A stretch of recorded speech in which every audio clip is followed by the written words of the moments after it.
세상의 거울은 우리의 의무만 비치지만 말씀의 거울은 우리 영혼 깊은 곳까지 비치는, 그리고 정말 우리의 삶의 전체를 살피는 것이 말씀의 거울이 아닌가 싶습니다.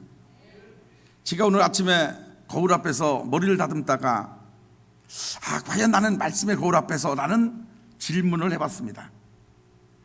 여러분, 우리가 예배 시간에 말씀 듣는 것이 왜 가장 중요한지 아십니까? 모든 것은 다 위로 올라가는 겁니다. 오늘 우리 할렐루야 찬양대의 찬양, 정말 생명신앙까지 살겠다는 그 찬양 하나님 앞에 올려드렸습니다. 아까 우리 사랑하는 장로님 기도 하나님 앞에 올려드렸습니다. 여러분이 주 앞에 드려지는 예물 하나님 앞에 올려드립니다.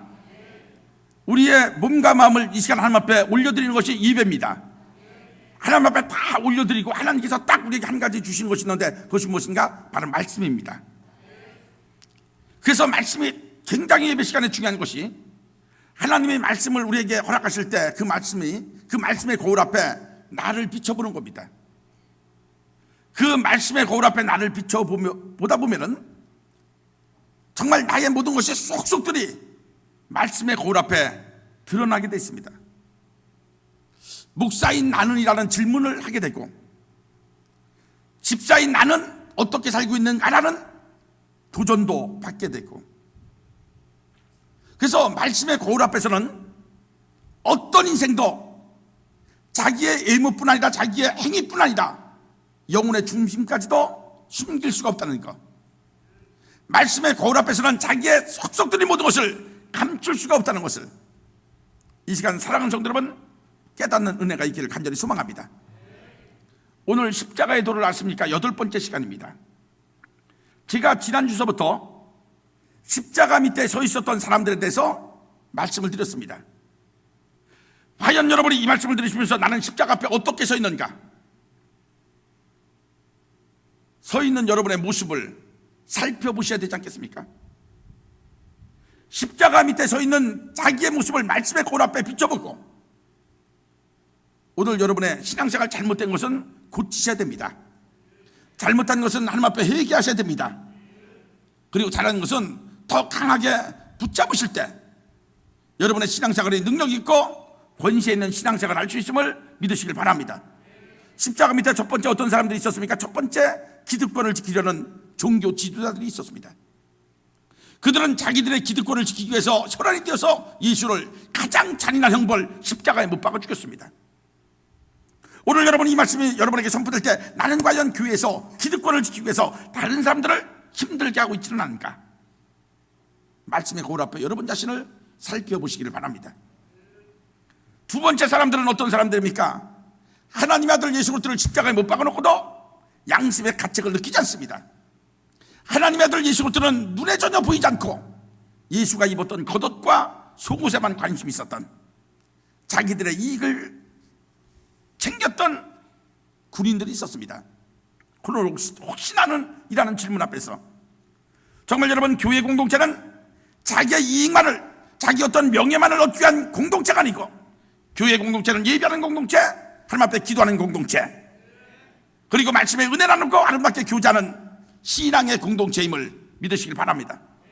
오늘 세 번째는 진리를 외면한 사람입니다. 자, 우리 한 목소리 하시겠습니다. 진리를 외면한 사람. 네, 다시 한번 하십니다. 진리를 외면한 사람. 여러분, 예수님의 십자가 순환 사건을 바라보실 때 가장 안타까운 사람이 여러분 누구라고 생각하십니까?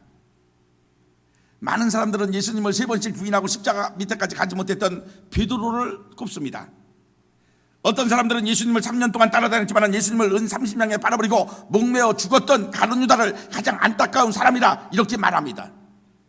그런데 오늘 저는 거기에 동의하지 않습니다. 십자가 밑에서 가장 안타까운 사람은 누군가? 바로 예수님을 십자가에 못 박았던 당시 총독이었던 본디오 빌라도가 아닌가 싶습니다. 여러분, 왜냐하면 본디오 빌라도는 나름대로 예수를 살리려고 애썼던 사람입니다. 그리고 성경을 보니까 예수님과 가장 많은 대화를 했던 사람이 누군지 아십니까? 바로 본디오 빌라도입니다. 그런 예수님과 많은 대화를 통해서 그분이 죄가 없다는 것을 알았습니다. 유대인의 왕으로 오셨다는 것도 알았습니다. 그가 의인이라는 것도 알았습니다. 그래서 구원받을 기회가 참 많았습니다. 그런데 구원받지 못한 사람, 여러분, 본디오 빌라도는 요한복음 19장 10절 말씀에 보니까 예수님을 살릴 고난도 있었고 십자가에 못 박아 죽일 고난도 있었던 예수의 생사일여탈권을 세상적으로 가지고 있었던 사람이 바로 본디오 빌라도입니다. 그리고 요한복음 18장 31절 말씀에 보니까 그는 예수를 재판하는 그 재판자리에 앉지 않으려고, 예수를 재판하지 않으려고도 애를 썼던 사람. 계속되는 18장 38절 39절 말씀에 보니까 그는 예수에게 죄가 없다는 것을 깨닫고 예수를 석방시키려 놓아주려고 애썼던 사람이 바로 본디오 빌라도입니다.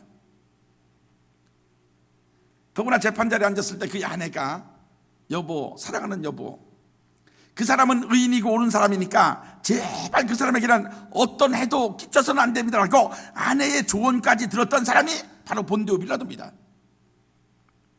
그랬던 본디오 빌라도가 자기의 신념, 정의, 그리고 자기가 목격했던 통치자로서의 어떠한 그 모든 원칙을 다 버리고 유대인 종교 지도자들을 이렇게 위협했습니다. 당신, 우리에게 왕은 가이사 하나밖에 없는데 자칭 왕이라고 하는 저 사람을 당신이 불어준다면 당신은 가이사에게 충신이 아닙니다 라는 그들의 협박 때문에, 정치적인 협박을 받고 본디오 빌라도는 진리를 외면했습니다. 그리고 예수를 십자가에 못 박아 죽였습니다. 그러면서 자기는 나는 이 일과는 아무 상관없다 손을 씻었지만은, 여러분 과연 그렇습니까? 사도신경에서 본디오 빌라도는 예수를 십자가에 못 박아 죽인 살인마 이상에서 가장 나쁜 사람이라고, 가장 저주받은 이름, 그 이름이 바로 본디오 빌라도입니다. 여러분, 구원의 자리에 가장 가까이 있었지만 오히려 예수를 십자가에 못 박아 죽인 가장 나쁜 사람 본디오 빌라도, 여러분 어떻게 생각하십니까? 오늘 이 말씀을 여러분 들으시면서 여러분의 신앙의 현주소는 어떻습니까? 혹시 여러분이 은혜를 가장 많이 받았는데 그 은혜를 외면하고 하나님의 교회 앞에 가장 충성을 다해야 되는데 여러분이 헌신을 외면한다면 혹시 여러분 영적인 빌라도는 아닙니까? 오늘 말씀의 거울 앞에서 여러분의 신앙의 현주소는 어떻습니까? 여러분, 사람은 모름지기 역사 가운데서 배워야 됩니다. 우리가 신앙생활하도 신앙의 시스토리, 역사가 있지 않습니까? 인생이 한 번 실수한 것을요 절대 두 번 실수하면 안 됩니다. 그 사람은 어리석은 사람입니다. 저는 성경을 좋아하고 성경을 보지만 저는 또 세상의 역사에도 좀 관심이 있어서 제가 제 서재에 보면은 그 역사 그 평론집이 한 100여 권 정도가 있습니다. 여러분, 아무런 방비 없이 임진왜란이 일어나지 않았습니까? 임진왜란 때 이 땅이 얼마나 왜군들로부터 여러분 유린을 당했습니까? 그랬으면은 그런 전란을 겪었으면 어떻게 해야 됩니까? 방비를 해야죠. 야, 다시는 우리가 이런 애적의 팀 앞에서 이렇게 정말 비참하게 백성들 죽이지 말자. 집권 증서부터 왕서부터 모든 정치하는 자들이 군대도 기르고 경제도 활성화시켜서 뭔가 준비해야 되는데 아무것도, 역사 가운데서 그들은 배운 것이 아무것도 없습니다. 40년 후에 정미휴란이 일어났습니다. 정미휴란이 일어나서 저 여진주기호 후금이라는 이름으로 이 땅을 침입해갖고 50만 명의 사람들을 잡아갔습니다. 그때 대한민국 인구가, 조선의 인구가 불과 450만 정도 될 때 10%가 잡혀갔습니다. 그리고 강화조약 맺었어요. 그리고 나서도 꿈을 깨지 못하니까 8년 후에 어떤 일들이 생겼습니까? 병자호란이 일어났습니다. 병자호란이 일어나서 또 말할 수 없이 이 땅에 백성들이 잡혀갔고 죽었고, 여인들이 강간을 당했고, 아이들이 지 없이 굶어 죽었고, 말할 수 없는 고통을 당했습니다. 그리고 인조왕이 저 삼전도 지금 저 석촌호수 있는데 송파구에서요 전국의 왕 앞에, 그러니까 그때 후금의 왕 앞에 여러분 3번 절하면서 이마를 딱딱 9번 찍는 3배 이 구구라고 해서 이 진짜 치욕스러운 일들을 왕이 누구 앞에 여러분 무릎 꿇습니까? 그래 당신은 왕이고 나는 신하입니다라는 군신의 예를 갖췄던 아주 치욕스러운 역사가 있었습니다. 그들은 역사 가운데서 아무것도 배우지 못했습니다.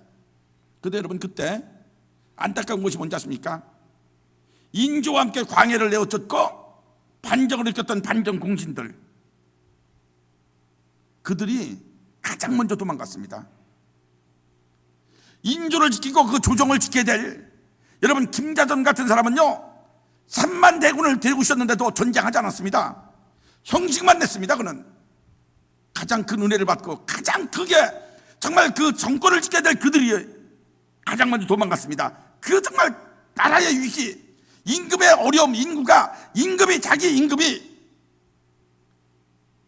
일명 오랑캐라는 오랑캐 앞에 무릎 꿇고 절을 하고 이마에 피가 흘리는데도 그들은 양심의 가책을 받지 않았습니다. 그 시대의 영적인 빌라도가 그런 사람들이에요. 오늘 여러분 교회 안에 영적인 빌라도가 없겠습니까? 가장 큰 은혜를 받았는데도 은혜를 이면하고 교회 일에 가장 앞장서야 됨에도 불구하고 책임을 회피하고 권리는 주장하는데 책임과 의무를 다하지 않는 영적인 빌라도가 여러분 교회에는 없겠습니까? 오늘 여러분이 이 말씀의 거울 앞에서 여러분의 신앙의 삶을 살펴보시고 우리는 정말 가장 안타까운 사람 빌라도가 되지 말고 주의 교회 앞에 주의 사랑 앞에 헌신함으로 말미암아 칭찬받고 그리고 사랑받고 복을 받는, 그리고 후세 사람들이 아름다운 신앙인이었다, 그런 장로님이었다, 권사님이었다, 목사님이었다 라고 기억하는 아름다운 신앙인들 되시기를 주님의 이름으로 간절히 기원하고 축원합니다. 할렐루야. 네 번째 사람은 예수를 사랑하는 사람들입니다. 자, 우리 한 목소리 하시겠습니다. 예수를 사랑하는 사람들. 네, 다시 한번 하시겠습니다. 예수를 사랑하는 사람들. 우리 본문 25절부터 27절까지 말씀을 같이 한번 보시겠습니다. 같이 읽습니다. 예수의 십자가 곁에는 그 어머니와 이모와 글로바의 아내 마리아와 막달라 마리아가 섰는지라.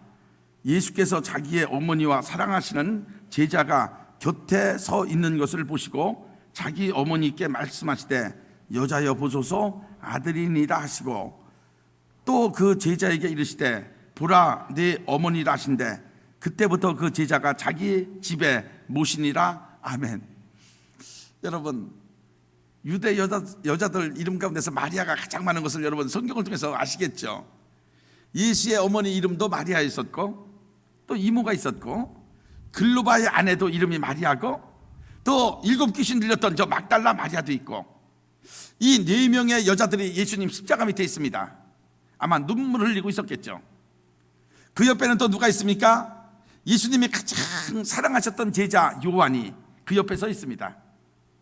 여러분 이 모습을 한번 상상 한번 해보십시오. 사랑하시는 예수가 십자가에 달려서 지금 고통받고 있습니다. 못이 바뀌었으니까 체중을 이기지 못해서 여기에 살은 막 지금 찢어지고 있죠. 그리고 로마 병사들이 옆구리를 창으로 딱 찔렀으니까 온몸에서 물이 피가 다 쏟아지고 있죠. 머리에는 가시관을 쓰셨죠.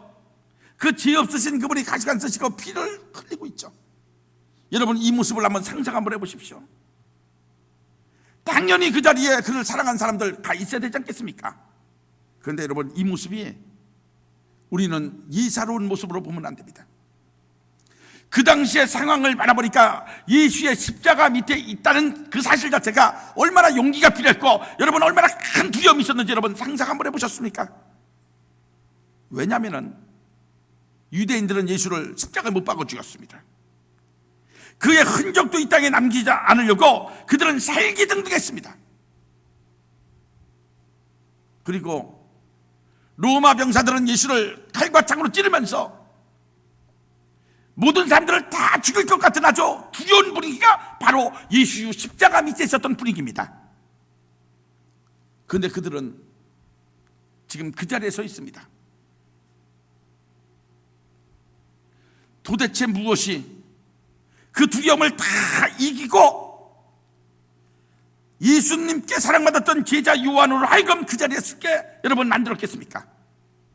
여러분 얼마나 두려웠으면 그 전날 밤 베드로는 예수님 십자가 지시기 전에도 가야바의 법정에서 요만한 계집아이에게 난 예수를 알지 못한다 저 죽겠던 베드로, 얼마나 두려웠으면 예수님을 그렇게 사랑했던 제자 베드로가 예수님을 부인했겠습니까? 두려운 환경, 상황이 그 눈앞에 벌어졌습니다. 그런데 여러분, 그 두려움을 다 이기고 제자 요한이 십자가 밑에 설 수 있었던 그 힘은 도대체 무엇입니까? 여러분, 그의 어머니사 자기 아들이 십자가에 죽으니까 너무너무 가슴이 아프고 너무너무 애통하고 원통한 마음에 그 자리에 서서 나는 죽어도 좋다, 내 아들을 찔른 자들아 나도 찔러라라고 여러분 그 자리에 설 수 있습니다. 왜? 모종이니까. 근데 막달라 마리아나 글로바이 안의 마리아나 제자 요한은 도대체 어떤 힘으로 그 자리에 섰냐는 거예요. 여러분, 우리는 이 부분에 성경에서 답을 얻어야 됩니다. 자, 요한일서 4장 18절 말씀을 보시겠습니다. 요한일서 4장 18절 같이 있습니다. 사랑 안에 두려움이 없고 온전한 사랑이 두려움을 내쫓나니 두려움에는 형벌이 있습니다. 두려워하는 자는 사랑 안에서 온전히 이루지 못하였느니라. 아멘. 여러분, 성경은 이렇게 말씀하십니다. 사랑 안에 두려움이 없고, 오늘 제자 요한이 그 두려운 환경을 물리치고 십자가 밑에 설 수 있었던 것은 예수님을 뜨겁게 사랑했기 때문임을 믿으시기 바랍니다. 사랑하니까 두려움이 사라졌습니다. 십자가 달리신 그 예수를 너무너무 사랑했던 나머지 어쩌면 자기가 그들 손에 죽을지도 모른다는 그 두려움을 다 내쫓고 사랑하기 때문에 십자가 밑에 당당히 서 있습니다. 오늘 사랑하는 성도 여러분, 예수를 사랑하십니까? 오늘 사랑하는 성도 여러분, 하나님의 교회를 사랑하십니까? 사랑하는 성도 여러분, 성도를 사랑하십니까? 사랑하시는데 여러분의 마음에 두 마음이 있습니까? 그것은 온전한 사랑이 아닙니다.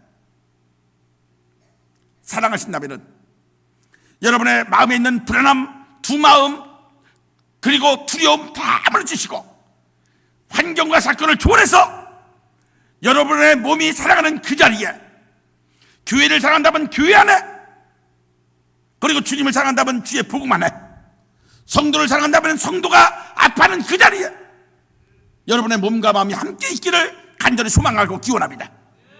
사랑하는 성도 여러분, 예수님에게 12제자가 있었습니다.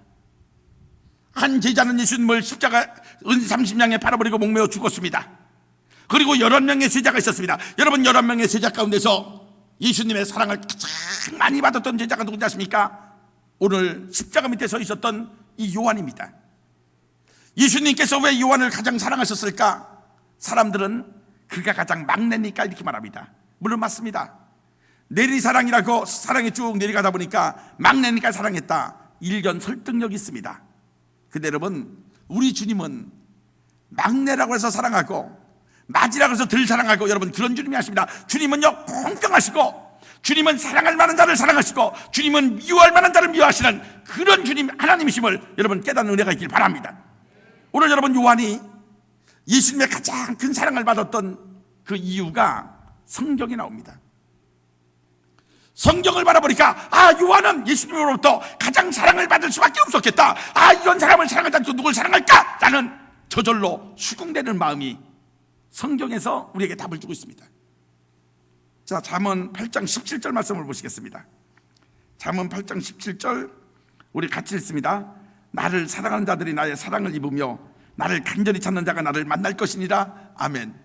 사랑하는 성도 여러분, 주님이 우리 모두를 다 사랑하심을 믿으십니까?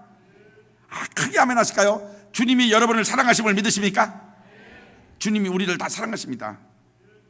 그런데 여기서 주님이 특별히 사랑하시는 자, 오늘 12명의 제자가 있었는데 그 12명 중에서 특별히 사랑하셨던 자 제자 요한은요, 다른 사람이 갖지 못한 한 가지를 가지고 있었습니다. 그것이 뭔지 아십니까? 성경은 이렇게 말씀하십니다. 나를 사랑하는 자들이 나의 사랑을 입으며, 이 말씀 믿으십니까? 나를 사랑하는 자들이 나의 사랑을 입으며, 이 말씀은 나는 너희를 다 사랑하지만 특별히 나를 더 사랑하는 자는 내가 그를 더 사랑할 것이라는 이런 말씀입니다. 오늘 여러분, 요한 보십시오. 요한은 주님을 얼마나 사랑했는지. 다른 제자들은 다 도망갔습니다. 근데 요한은 예수님 십자가 밑에까지 어쩌면 죽을지도 모릅니다. 두려운 환경입니다. 정말 그 자리에 서 있는 그 자체가요 얼마나 공포스러웠겠습니까? 그런데도 주님을 사랑하기 때문에 그 자리까지 갔습니다. 두려움을 다 이기고. 여러분, 주님이 이런 자를 사랑하지 않고 누굴 사랑하겠습니까? 요한 같은 자를 사랑하지 않고 주님이 누굴 더 사랑하시겠습니까? 저는 오늘 여러분의 주님을 향한 사랑이 요한 같은 사랑이 될 수 있기를 주의 이름으로 축원합니다. 여러분, 우리는 이 말씀을 통해서 사랑은 입술로 하는 것이 아니라는 것을 깨닫습니다. 우리는 여보 사랑해 입술로 사랑을 다 합니다. 아들아 너를 사랑한다 입술로 그냥 사랑합니다. 근데 여러분, 절대로 사랑은 입술로 하는 것이 아니고 몸으로 하는 것, 행동으로 하는 것이 사랑이라는 사실을 오늘 본문을 통해서 우리는 성경은 우리에게 교훈하고 있습니다. 여러분, 예수님께서 베드로에게 이렇게 묻습니다. 베드로야, 여기 서 있는 모든 사람들보다 나를 더 사랑하느냐? 항상 주님은 우리에게 비교입니다. 여러분, 인생은 사람을 비교하지 않아도 주님은 항상 우리를 누군가와 비교해서 말씀하십니다. 거기에 11명의 제자가 있을 때 주님은요 베드로에게 네가 이 10명보다 나를 더 사랑하느냐? 라고 물으십니다. 베드로가 주님에게 주님, 제가 주님 사랑하는지 주님 잘 아시지 않습니까? 아마 베드로가 요한보다는 내가 더 사랑하지 못합니다 라고 하기는 자존심 상하니까 내가 주님 사랑하는 마음 주님은 하나님이시니까 잘 아시지 않습니까? 라고 베드로가 아주 그냥 교묘하게 대답을 합니다. 그때 주님은 이렇게 말씀하십니다. 네가 나를 사랑하면 내 양을 치라. 두 번째 물으시고 내 양을 먹이라 말씀하시고 또 내 양을 먹이라 또 말씀하십니다. 이 말씀은 네가 나를 사랑한다면 입술로만 사랑하지 말고 네가 행동으로 그 사랑을 보여라, 이런 뜻입니다. 오늘도 사랑하는 성도 여러분, 사랑은 입술로 하는 것이 아닙니다.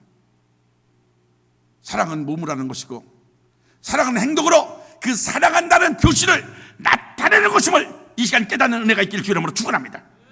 오늘 여러분 교회를 사랑하십니까? 그럼 여러분의 몸이, 여러분의 손과 발이 교회에서 무언가를 하셔야 됩니다. 여러분이 주님을 뜨겁게 사랑하신다면 여러분의 그 몸이, 여러분의 마음이 그 십자가 밑에 요한처럼 가 있어야 됩니다. 오늘 이것이 성경이 말하는 진정한 사랑이라는 사실을 오늘도 깨닫는 은혜가 있기를 주의 이름으로 축원합니다. 이제 여러분 말씀을 마치겠습니다. 십자가 밑에 네 종류의 사람들이 있었습니다. 첫 번째는 기득권을 지키려는 사람들, 두 번째는 자기의 이익만을 취하려는 사람들, 세 번째는 진리를 외면한 사람들, 네 번째는 예수를 뜨겁게 사랑해서 두려움을 이기고 그 자리에 서 있었던 사람들. 오늘 여러분 네 종류 사람들 가운데서 나는이라는 질문 한번 해보십시오. 이 말씀의 거울 앞에서 여러분은 어느 자리에 여러분 서 계십니까? 1번, 2번, 3번, 4번 가운데서 도대체 여러분의 번호는 몇 번이십니까? 저는 이 시간 여러분에게 여러분의 담임 목사로서 이렇게 권면의 말씀을 드립니다. 여러분 하실 수 있는 대로 환경과 사건 다 초월해서 예수님을 뜨겁게 사랑하기 때문에 그 두려움을 이기고 십자가 밑에까지 갔던 제자 요한처럼, 아니면 막달라 마리아처럼 주님을 뜨겁게 사랑하는 마음으로 십자가 밑에 계셔서 오늘 여러분 그 요한에게 주님께서는 자기의 육신의 어머니 마리아를 부탁하지 않습니까? 그래서 주님이 여러분에게 정말 주님의 위대한 일들을 부탁하고 위임하는, 그래서 그 일들을 감당함으로 말미암아 하나님의 교회 역사 생명책에 여러분의 그 이름이 아름다운 이름이라 기억되는 그런 은혜로운 성도님들 되시기를 주님의 이름으로 간절히 기원하고 축원합니다.